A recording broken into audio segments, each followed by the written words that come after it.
Selamat datang di channel Trading for Better Life. Selain video ini, kami juga akan upload satu video lagi pada jam 8 malam nanti yang akan membahas satu saham yang akan membagikan dividen sebesar 80% lebih dari laba bersih tahun 2021. Dan di video ini saya akan coba menganalisa pergerakan dari IHSG untuk melihat bagaimana potensinya minggu depan. Semoga analisa yang diberikan ini bisa bermanfaat dan membantu teman-teman dalam mengambil keputusan. Untuk teman-teman yang mau request saham untuk dianalisa, bisa like dan komentar pada posting Instagram Trading for Better Life yang dipost setiap hari Jumat.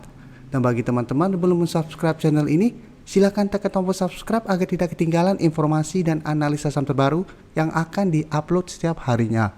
Di video ini saya akan coba analisa pergerakan dari IHSG. Jadi grafik yang kita lihat ini adalah pergerakan atau grafik dari IHSG. Bisa kita lihat 2 minggu terakhir ini IHSG mulai bergerak sideways. Terlihat masih gagal naik melewati harga 7.300. Jadi resisten saat ini di 7.300 dan untuk supportnya masih di sekitar harga 7.150. Dan secara tren bisa kita lihat IHSG sebenarnya trennya masih uptrend. Dan walaupun 1 minggu terakhir ini terlihat mulai melemah, tapi secara tren untuk tren jangka menengah sebenarnya IHSG masih bagus.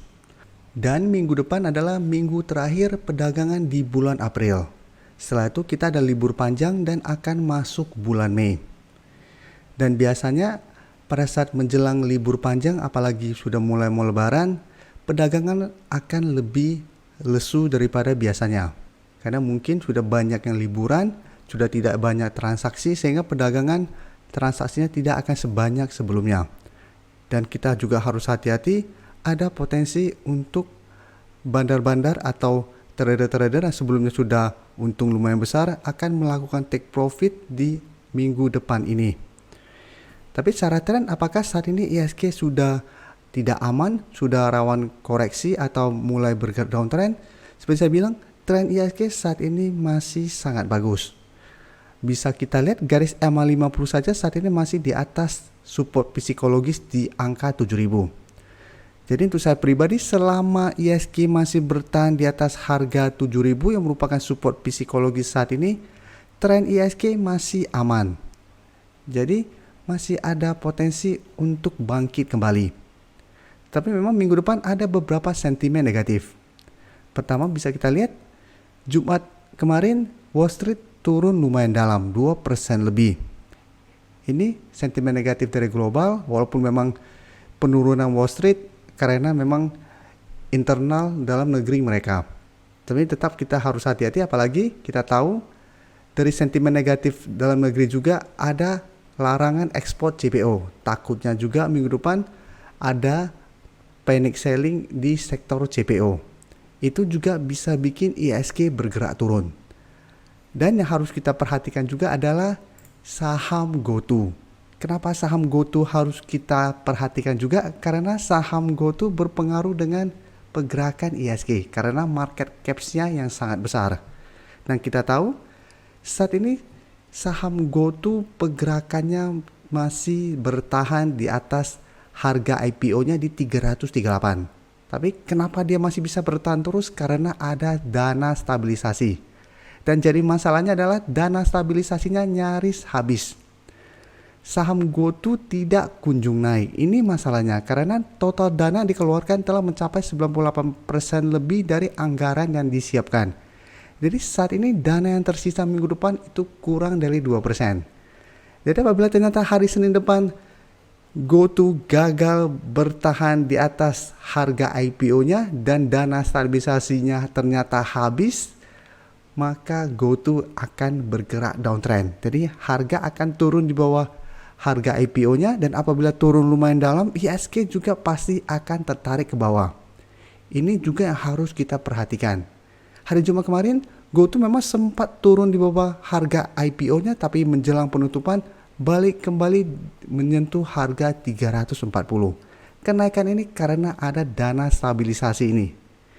Jadi GoTo juga bisa kita pantau pergerakannya minggu depan untuk melihat bagaimana arah dari IHSG. Apabila GoTo masih bisa bertahan di atas harga IPO, tidak bergerak di zona merah, IHSG trennya akan lebih aman. Tapi apabila ternyata besok banyak sentimen negatif ini, plus GoTo juga ternyata dibuat turun, IHSG takutnya akan bergerak turun. Jadi apabila ternyata minggu depan banyak sentimen negatif ini membuat panic selling dan sebagainya, IHSG berpotensi turun mengetes support di 7.150. Dan apabila support ini terlewati, berpotensi kembali ke garis EMA 50. Jadi apakah saat ini waktunya kita keluar dari bursa? Apabila teman-teman saat ini baru mau entry, sebaiknya jangan FOMO. Selain sentimen negatif, memang masih ada beberapa sentimen positif. Salah satunya secara teknikal IHSG masih aman karena masih berada di atas angka psikologis 7.000 dan garis EMA 50. Sentimen positif kedua adalah bisa kita lihat di sini, hari Jumat kemarin IHSG turun 0,70%, tapi asing masih melakukan net buy sebesar 2,23 triliun. Jadi menurut saya pribadi, selama asing masih percaya sama bursa kita, IHSG harusnya trennya masih aman. Walaupun masih ada potensi untuk turun, selama asing belum keluar, IHSG masih ada potensi untuk rebound kembali.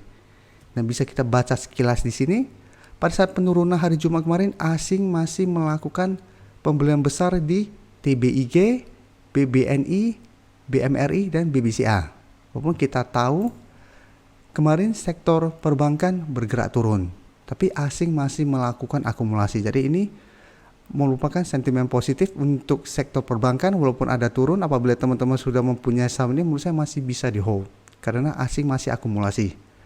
Tapi apakah kemarin asing akumulasi, minggu depan pasti akumulasi? Itu memang kita tidak bisa pastikan, karena kita tetap harus pantau pergerakan grafiknya, bursanya, pantau pergerakan asing. Apabila asing minggu depan masih masuk akumulasi, menurut saya teman-teman yang mempunyai saham untuk sektor perbankan blue chip, selama asing masih akumulasi, masih bisa di hold selama masih berada di atas garis EMA 50 dan 150. Sedangkan untuk teman-teman yang saat ini baru mau entry membeli saham, sebaiknya jangan FOMO untuk membeli saham-saham di sekitar resistennya, apalagi sekitar resisten kuatnya.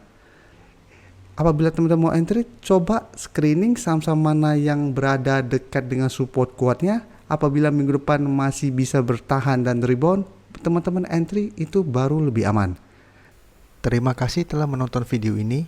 Like dan share video ini bila bermanfaat bagi teman-teman, dan support channel ini dengan cara tekan tombol subscribe agar channel ini bisa makin berkembang dan bisa membantu lebih banyak orang lagi. Terima kasih.